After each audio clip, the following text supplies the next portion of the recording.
तो से यज्ञटा भी है और स्मृतिचारण कार्यक्रम काली संध्यारे से विषयटा कर तो निश्चित भाव में से जड़े आमर महिमा समाज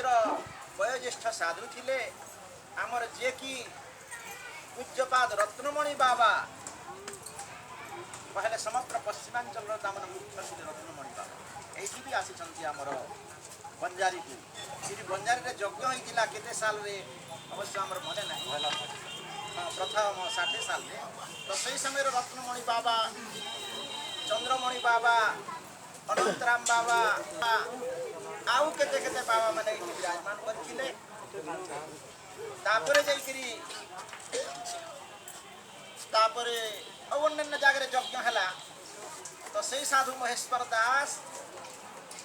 प्रथमे रत्नमणि बाबा पाखे रहिले तापर महिमा गादीर जे कि लताश्रम अच्छी से लताश्रम भंडार खरिया हिसाब से अनेक वर्ष रही अनेक कार्य से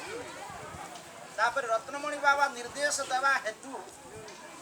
ये अंचल आमर जे कि पूज्य धनीराम बाबा परिभ्रमण करुले धनीराम बाबा गहन से रहिले तापर धनीराम बाबा गहन रहिले बाबा फिर समाधि दिगला तापर बाबा ये अंचल प्रत्येक ग्राम परिभ्रमण करी धर्म प्रचार कार्य जीवन चर्चा कटाऊले विभिन्न यज्ञ यात्रा जिते होता आमर रत्नमणि बाबा जे कि अनंतराम बाबा चंद्रमणि बाबा धनीराम बाबा पुण्य बिहारी बाबा कीर्तन चंद्र बाबा परशुराम दास ठाकुर आरंभ कर समय विशेष माने विश्राम लेते पूर्व कुमियापाली आश्रम से रोते पर एठिकार जे कि आमर वरिष्ठ भक्त गोकुलानंद बड़ भाई से अनुरोध कर आश्रम निर्माण कर अनेक वर्ष रहिले आम से बोर्ड देखलु 1982 यहाँ निर्माण है तो से हिसाब से अनेक कार्यकलाप कर से विदाय नहीं गले तो वर्तमान तो से आम गृह जगत में विदाय नहीं से अमर होती तो निश्चित भाव में आमर गोटे दुखर कथा तो जहाँ हूँ जिते देहांत होगला आश्रम गोटे स्थापन जिते करगले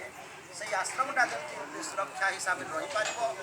एवं आहरी उत्तरोत्तर उन्नति धर्मधाम सुरक्षा हे आमर ये अंचल से आमर समस्त साधु भक्त मैंने आमर भक्ति ब्रह्म भी समस्त विचार कर दायित्व दिज्व